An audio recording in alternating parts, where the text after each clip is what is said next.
Alors, bonjour à toutes et à tous, j'espère que vous allez bien.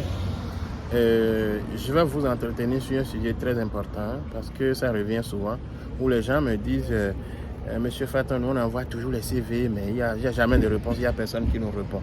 Si vous voulez savoir pourquoi les employeurs ne vous répondent pas, ne quittez pas, restez jusqu'à la fin de la vidéo.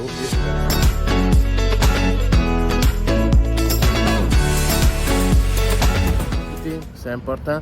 Si vous envoyez votre candidature tout le temps et que personne ne vous répond, arrêtez-vous et demandez-vous, posez-vous la question pourquoi on ne me répond pas. C'est ça. Et il y a des techniques de recherche d'emploi ici au Canada. Et d'abord, dans un premier temps, il y a des choses qu'il faut vérifier. Les outils de recherche, est-ce que vous avez de bons outils de recherche? C'est-à-dire le CV, la lettre de motivation. Est-ce que vous recherchez de la bonne façon? Quels sont les canaux utilisés pour faire la recherche d'emploi? Est-ce que vous envoyez votre candidature par message électronique? C'est la méthode la moins efficace, évidemment, ça va vous étonner, mais c'est vrai, c'est la méthode la moins efficace, c'est la méthode que tout le monde utilise.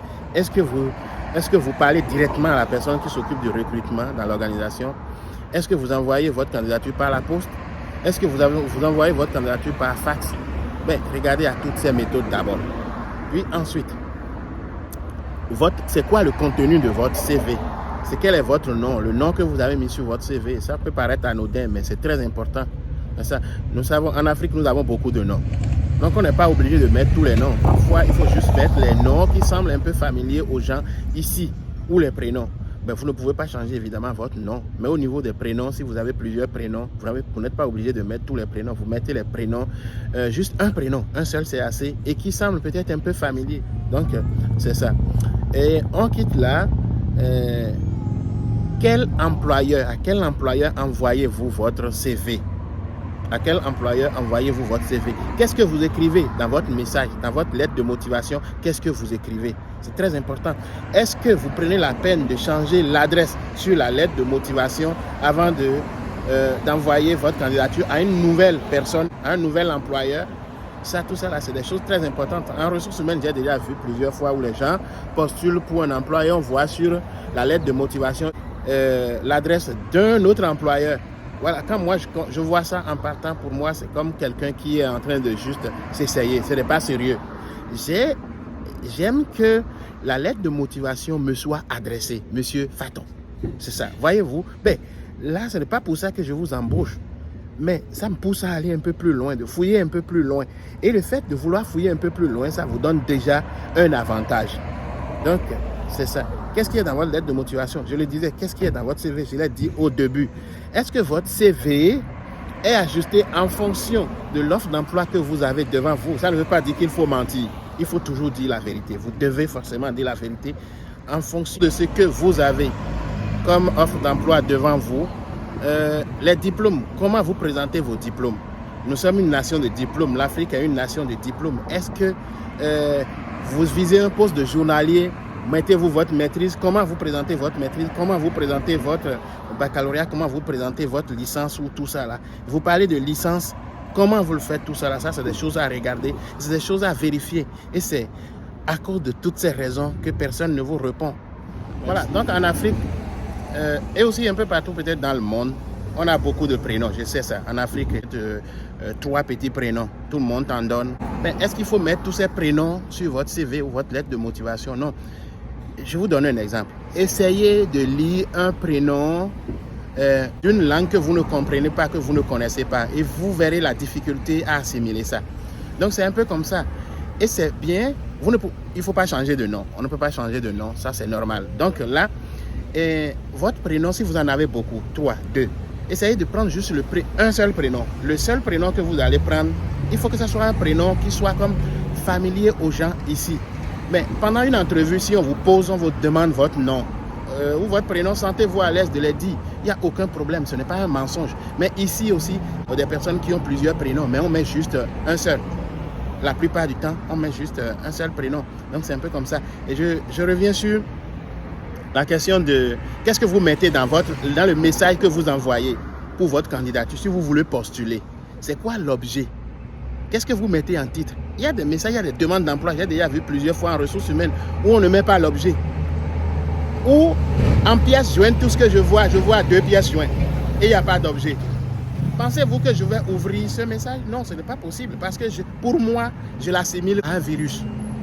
Et là, ça vient d'une personne, d'un nom qui est peut-être, c'est comme une sorte d'acronyme ou d'un prénom que je ne suis pas capable vraiment de lire et il n'y a pas d'objet, il n'y a rien dans le message. C'est juste la pièce jointe que je vois. Voyez-vous, donc votre CV, votre candidature est bien arrivée, mais on ne l'ouvre pas parce que vous n'avez pas pris le soin de mettre un objet. Vous n'avez pas pris le soin d'écrire quelque chose dans votre lettre, dans votre message. Moi, ce que je préfère souvent, je vais vous le dire. J'aime souvent, même si vous voulez mettre la lettre de motivation en pièce jointe, il faut copier la lettre de motivation dans votre message. Ça, c'est important parce que généralement, nous allons tout droit, très rapidement vers le CV. Donc, on peut ne pas ouvrir votre lettre de motivation après. Alors que si vous mettez votre lettre de motivation dans le message directement, c'est que vous forcez le recruteur à le lire. Même s'il ne lit pas la totalité de votre lettre, il va commencer à lire déjà. Et en commençant à lire, bon, ça peut l'intéresser. Hein? Oui, il me dit qu'il a toutes les compétences, il me dit ci, il me dit ça. Donc, ça peut l'amener à aller même vers votre CV. Alors que si vous envoyez un message, ou dans le message, il n'y a rien n'est écrit dans le message, mais il y a de fortes chances que ce message ne soit pas ouvert. Aujourd'hui, il y a des robots intelligents qui envoient systématiquement les messages sans objet dans les courriels. Donc, prenez le soin de mettre un objet à votre message. Exemple, offre de service pour le poste 2 avec précision ou candidature au poste 2. Moi, j'aime plus offre de service parce que je suis l'employeur, je demande un service et vous m'offrez un service. Donc, c'est bien. Offre de service au poste 2. Monsieur, adressez votre message, votre lettre de motivation à la personne qui s'occupe du recrutement. Si vous êtes capable d'aller chercher le nom de cette personne, c'est bien. Je vous dis, Monsieur Faton, c'est avec un grand plaisir que puis vous continuez votre message. J'ai les compétences, j'ai ci, j'ai ça. C'est ça. Vous essayez de convaincre déjà à partir des premières secondes la personne qui vous lit que vous êtes une solution à ses problèmes. C'est ça. Là, comme je le dis toujours, ça prend une motivation, ça prend une détermination. On n'est pas au paradis, mais si ça vous tente de faire l'expérience et que vous voulez venir, suivez les voies légales. C'est très simple. On a ce privilège de venir aujourd'hui au Canada par le biais d'un emploi, en dépensant quasiment moins de 1 million. Et la pièce maîtresse, c'est quoi? C'est de se trouver un emploi. Mais pourquoi on n'irait pas par cette façon? De chercher un emploi, de se trouver un emploi. Il faut chercher et se trouver un emploi. Et par cette façon-là, on pourrait venir ici travailler et de façon glorieuse.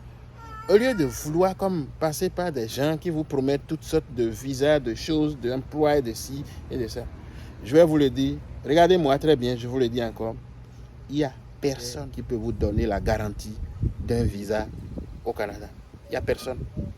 Je vous dis, il n'y a personne. Il n'y a personne. Donc, quand vous promettez un visa, c'est faux. C'est faux. Ce n'est pas ici. C'est faux. Et ça, là, ça ne fait pas partie de mon message d'aujourd'hui, mais je vais profiter de vous le dire. Il y a un gars qui vient juste de m'envoyer un message. Il dit que il avait postulé pour quelque chose, puis il a été sélectionné et on lui demande d'envoyer les 4 derniers chiffres de sa carte de crédit qu'il a utilisé pour payer et que demain, il faut qu'il paye au plus tard demain $1 500 pour... de la bullshit, c'est ça, on appelle ça ici, c'est de n'importe quoi. C'est de n'importe quoi. On vous le dit, je vous le dis, j'ai fait ma formation ici, j'ai travaillé en ressources humaines à différents niveaux. Le Canada, je vous le dis, on ne recrute pas ici sans avoir vu le candidat. C'est impossible, je vous le dis, il y a impossible. Je défie quiconque me dira le contraire. Il n'y a aucun employeur ici qui va embaucher quelqu'un qui ne connaît pas. C'est impossible. Vous savez pourquoi? Parce que pour nous, en ressources humaines, au service de dotation, c'est la pire humiliation de promettre un emploi à quelqu'un qui n'a pas encore mis pied dans ton entreprise et qui t'assigne en justice et qui te soutille de l'argent. Il n'est jamais encore venu dans ton entreprise et qui te soutille de l'argent. Et c'est la raison pour laquelle nous ne promettons jamais d'emploi. Jamais. Juste, on ne promettra jamais d'emploi. Jamais. Pourquoi? Parce que les lois qui encadrent les relations d'emploi ici, en fonction de ces lois, si tu promets un emploi à quelqu'un, ça veut dire que tu as un engagement envers cette personne. Et c'est pour ça que nous ne promettons pas. Je vous le dis, on ne promet pas, jamais. Et ces gens-là qui viennent vous dire, on a de l'emploi, demain vous êtes sélectionné, envoyez de l'argent. Vous avez de l'argent à jeter. Vous gaspillez votre argent. C'est très simple. Pour avoir un emploi ici, il faut faire la recherche. Il faut avoir une candidature. Il faut envoyer sa candidature vers les employeurs potentiels qui vous passeront en entrevue. Présélection, sélection, test, entrevue. Et il n'y a aucune agence de placement intermédiaire qui ira présenter n'importe quel candidat à son client. Non, moi je ne présenterai jamais à un client à moi quelqu'un que je ne connais pas, dont je ne suis pas sûr. Parce que là, je vais détruire mon cabinet. Et c'est la raison pour laquelle personne ne peut promettre un emploi. Si au préalable, il ne connaît pas le candidat, il n'a pas passé le candidat en entrevue. C'est ça, c'est de ça il s'agit.